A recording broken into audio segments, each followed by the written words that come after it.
The test is in 4 parts: Part 1, Part 2, Part 3, and Part 4. Now look at Part 1. Part 1. First, you have some time to look at questions 1 to 4.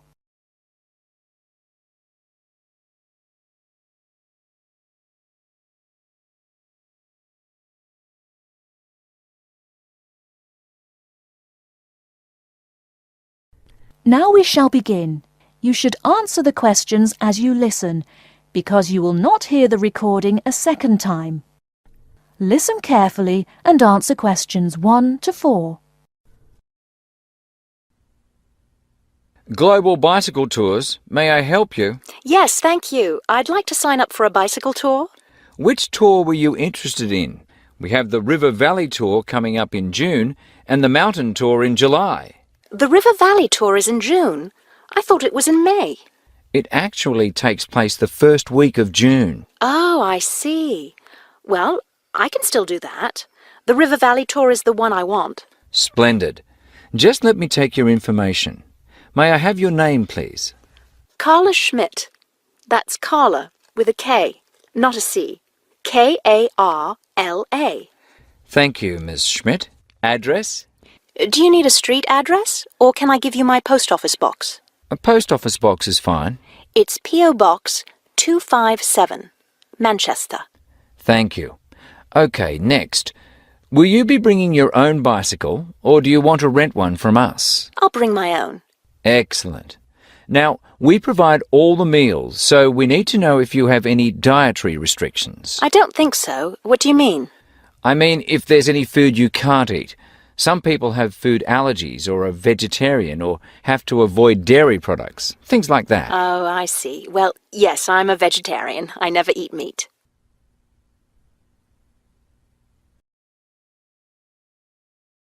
Before you hear the rest of the conversation, you have some time to look at questions 5 to 10.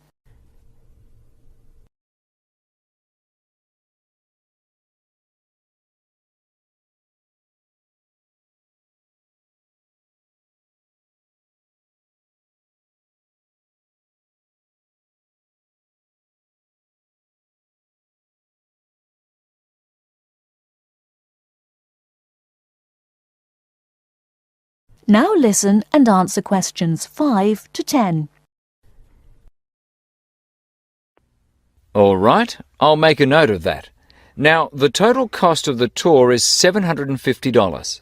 That much? The price includes everything: food, hotel, transportation, everything. Everything? Yes, everything. The only other thing is you'll want to tip the tour guide. We usually recommend 5% of the total tour cost. A 5% tip. I guess that's reasonable. In order to reserve your space on the tour, I'll need a 30% deposit. Do you need that right away? We generally ask for the deposit at least 4 weeks before the tour begins. The River Valley tour begins, 6 weeks from now. So you'll need to pay the deposit in 2 weeks. I think I can do that. I wonder if you could tell me something. How will our luggage be transported? Do we carry it on our bicycles? No, you leave that to us. We have a van that carries your luggage from hotel to hotel each day, so you don't have to worry about it. Great. I have a luggage rack for my bike, but I guess I won't have to bring that. No, you won't. But there are a few items we recommend that you bring. We can't control the weather, so you should bring a raincoat or rain gear. Yes, that's a good idea. And I should have my own spare tire too, shouldn't I? Actually, you don't need that, as our guide always carries some. And of course, you won't need maps either, since our guide has the route all planned. What about a water bottle? I'll need that, won't I? Yes, you should definitely have a water bottle. A camera would be a good idea too, since that tour goes through some very scenic areas. I have a guidebook of that area. I wonder if I should bring it along. We don't recommend guidebooks. It would just be extra weight, and the tour guide knows a great deal about the area. Yes, I see. Is there anything else I need to know? I think we've covered the important points. I'll send you a tour brochure, and you can call again if you have any questions. Thank you very much.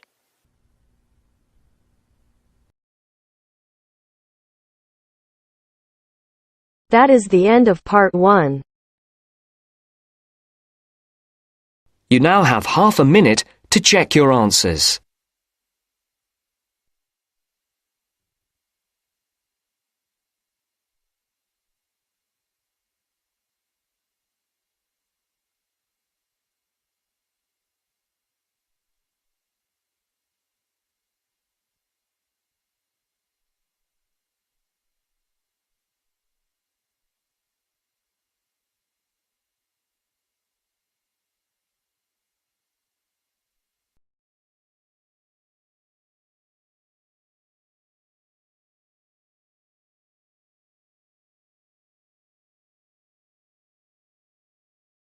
Now turns to part 2.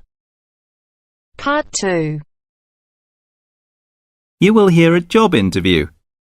First, you have some time to look at questions 11 to 15.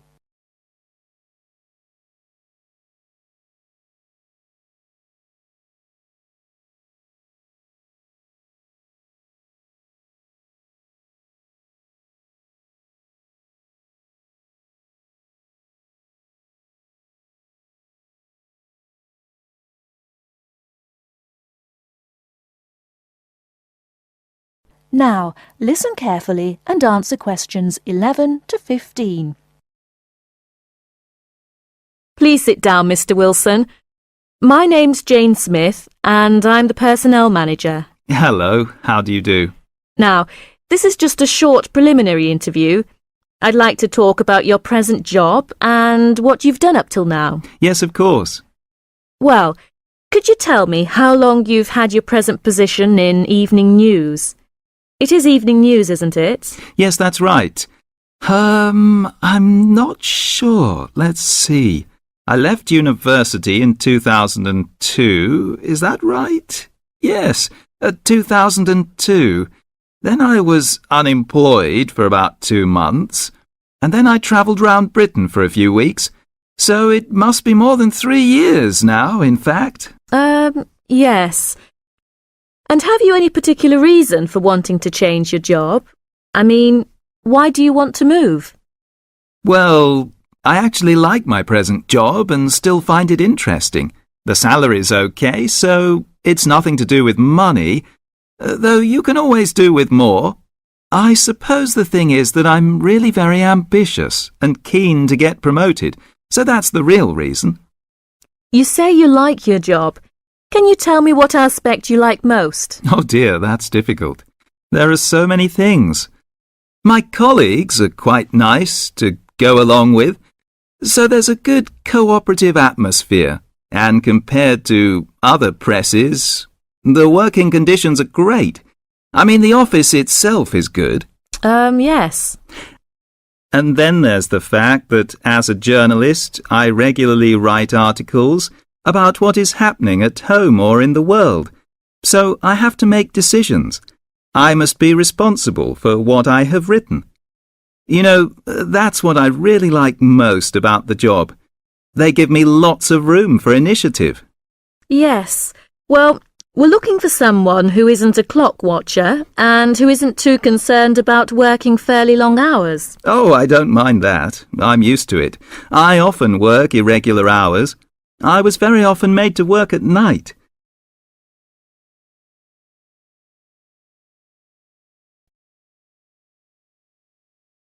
Before you hear the rest of the talk, you have some time to look at questions 16 to 20.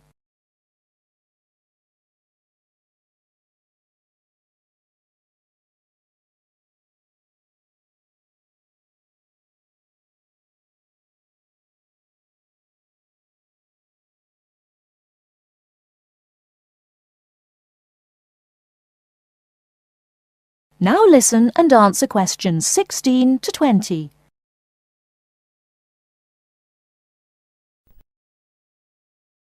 Hi, John. Are you nearly ready? Oh, no. I don't think I'm going to make it tonight. Why? I've got this assignment to finish for tomorrow. Well, maybe I can help. What do you have to do? I have to do a short presentation on some household object, and I just can't think of anything. I have to talk about what it is and the parts in it. Well, Why not make it simple? Why not describe a bottle or a can? Well, that's far too simple. OK, how about an aerosol can? Maybe. What labels can you put on it? First you'd have to draw an aerosol can. First thing you could label would be the hairspray or whatever was in the can. You'd just label that product, I suppose. Then you'd have to label the area above the product as the propellant. Is that the gas that presses down on the contents of the can, forcing it out through the dip tube? Yes, you've got it. OK. So far, so good. Now, at the top of the aerosol, there are quite a few things to label, so I'd have to write quite small. Unless you drew a couple of lines and showed an enlarged picture of that area. Yes, that would work. Then I could start labelling from the top to the bottom. The first thing on the enlargement would be the nozzle. The what? The nozzle. You know, Nozzle. Then the seal. Right. Then all I'd need is the spring. No, you'd need to label the inlet first, then the final part would be the spring. Anyway, that's it. You've finished. We can go out now. Well, I have to type all that into the computer first, and draw the can. Oh!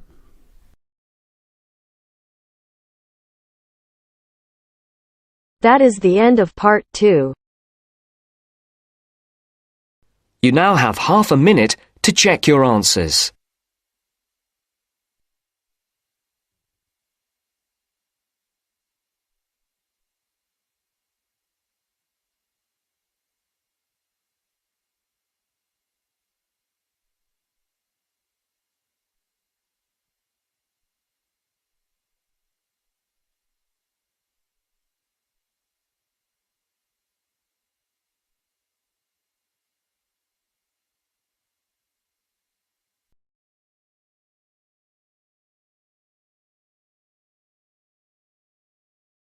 Now turns to part 3.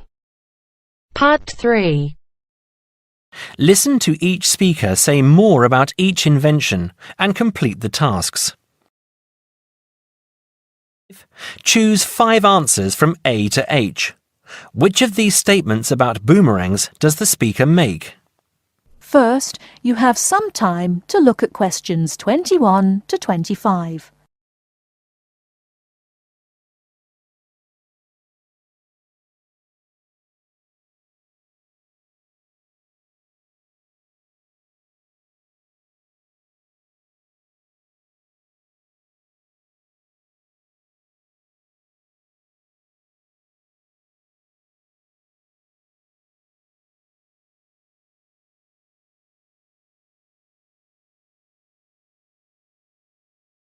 Now, listen carefully and answer questions 21 to 25. Most people probably don't realise what a clever thing a boomerang is. People think they're just toys or something used for sport. In fact, they were the very first objects made by human beings that were heavier than air and could fly. They were used for weapons and for hunting. The oldest Aboriginal boomerangs date back to 10,000 years ago. At that time, they would have been very advanced in terms of technology.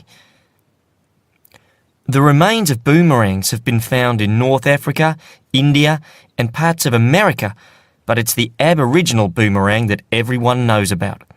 When it's thrown correctly, it follows a curved path and comes back to where it was thrown from. Some boomerangs are only about 10 centimetres long, but the biggest can be over 2 metres. Not all boomerangs are designed to come back to the thrower.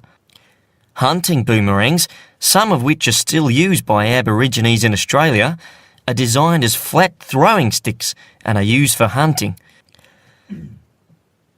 These boomerangs that followed a straight path and flew very fast were actually more difficult to make. And it could be that the famous returning boomerang was actually invented by accident as attempts were made to develop a faster hunting weapon. Nowadays, boomerangs are made mainly for tourists. It can be quite difficult to learn to throw one so that it comes back to you, and you may need a few lessons before you can do it properly.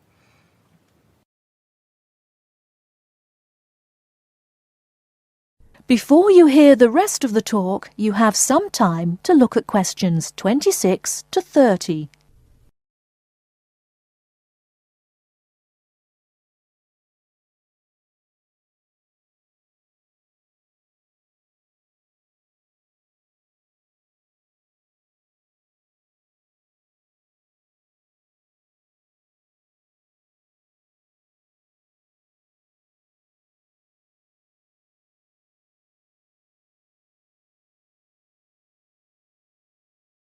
Now listen and answer questions 26 to 30. Of course, it's not really clear who exactly invented the television. A number of different scientists and inventors were working on similar projects at the same time. But a man from my country, John Logie Baird, is the man who created the first working television system. He first demonstrated his invention to the public in 1925.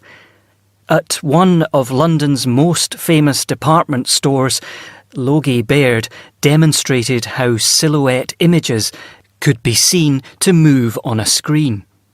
In 1926, he demonstrated his invention again, this time at his laboratory to the Royal Institute and to reporters from the Times newspaper.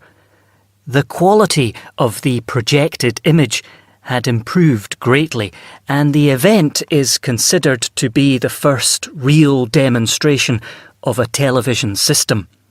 In 1928, Logie Baird developed his invention and demonstrated the first transmission in colour.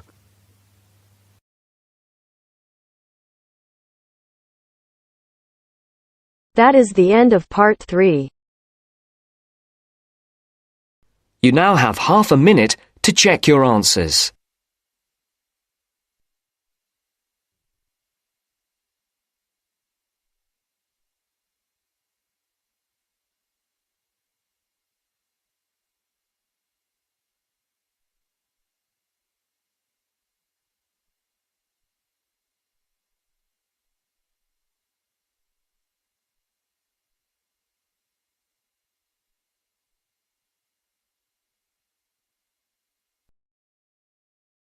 Now turns to part 4. Part 4. You will hear the speech made by Mr. Samaranch on the opening ceremony of the Olympic Games. Listen and complete questions 31 to 40.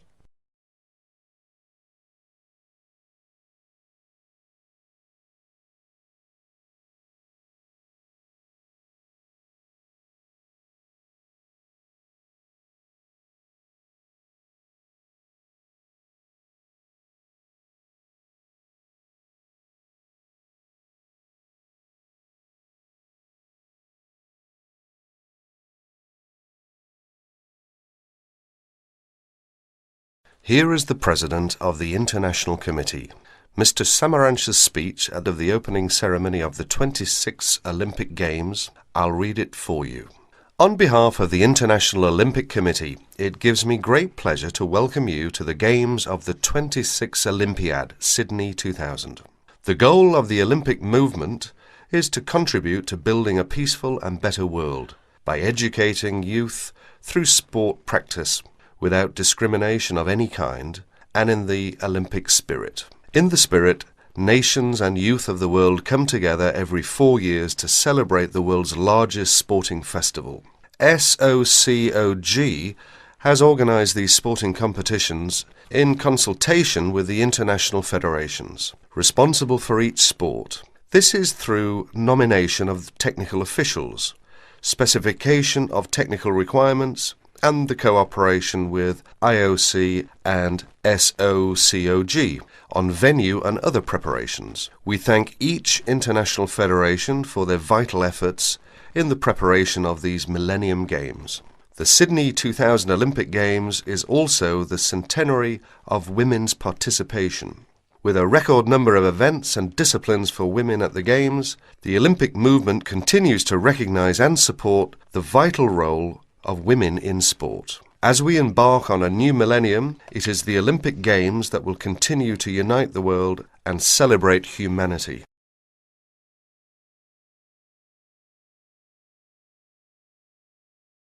That is the end of part 4. You now have half a minute to check your answers.